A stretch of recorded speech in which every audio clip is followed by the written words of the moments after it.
couple of things today to cover. One of them was a scam that we had. This is a little bit, we've seen some of this stuff before, but one of the things I'm going to hit on is the Bitcoin aspect of this, which is a little bit new. But this scam, we had a woman, she's 67, had met a person on Facebook, and they developed a friendship. Things kind of continued over a few month period, and he ended up asking for some cash in the form of Bitcoin.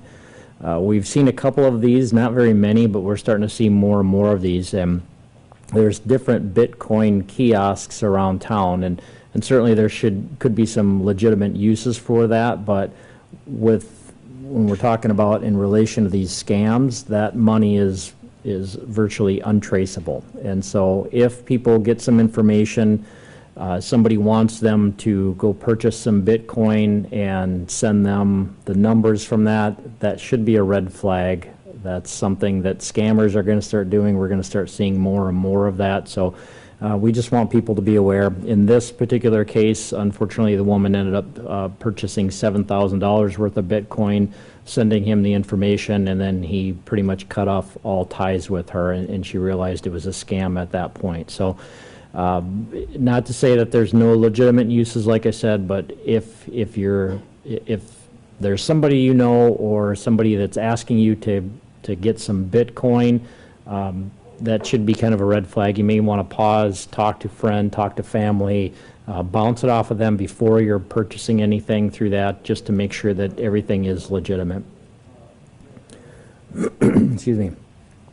And the only other thing was the car crash that happened last night at 57th Street and Marion Road. This one happened, sorry.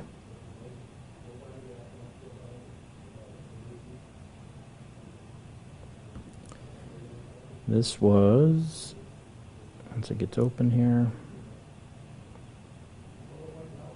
about 7:30 p.m., a little bit after that. So we had two main cars were involved. We had a 2002 Ford Explorer that was on 57th Street going west.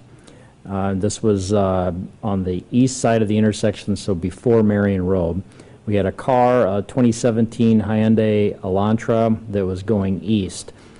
As the Explorer basically crossed a bridge, it ended up crossing over and hit this Elantra head-on. We had several witnesses that saw this Explorer driving at a high rate of speed. They estimated maybe around 60 miles an hour. The speed limit in that area is 40 miles an hour. The Explorer hit the Elantra and then went down the embankment and ended up hitting a third car that was parked. Nobody was in that car.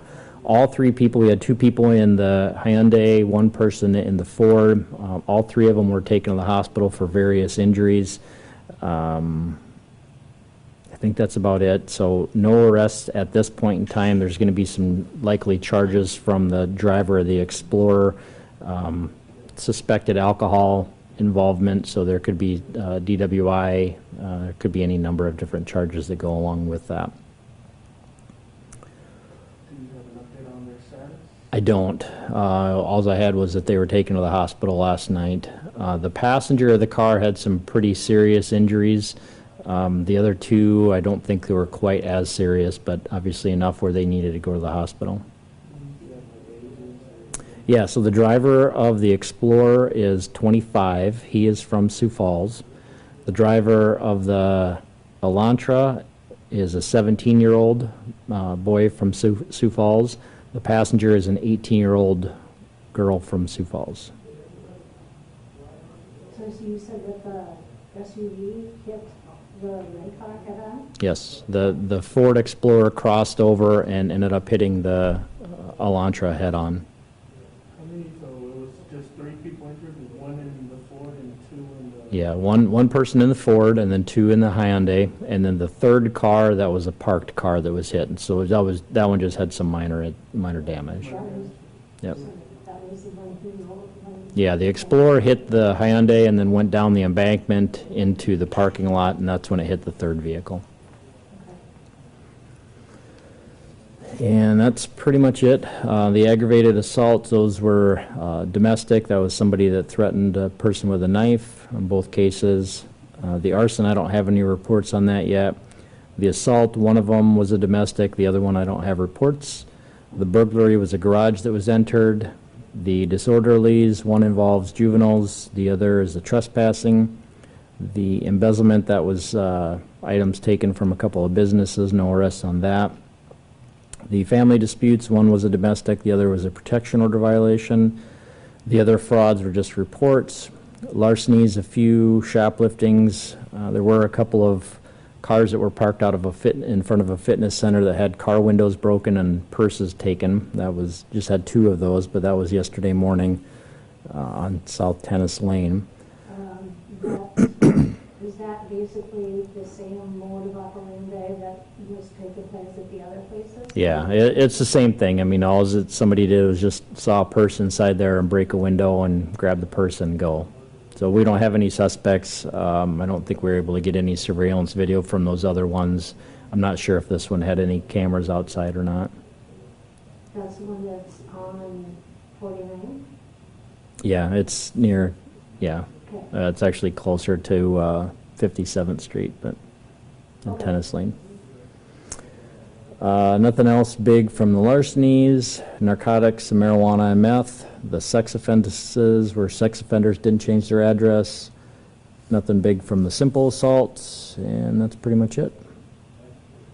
The call on Weber last night, he was pretty late. I don't remember what side street it was. There was an officer that asked for a third, and then after that asked for a supervisor, and then there was a 4th one requested. What time was that? It was after 10, between 10 and midnight, I think. Okay. It was on Weber.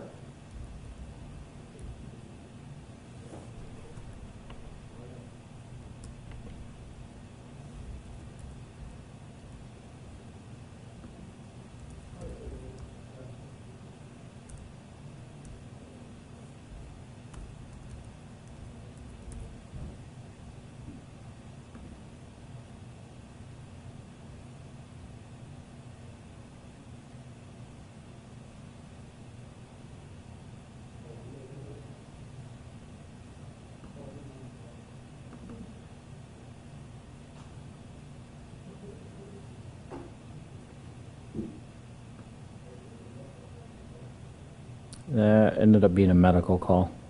Okay.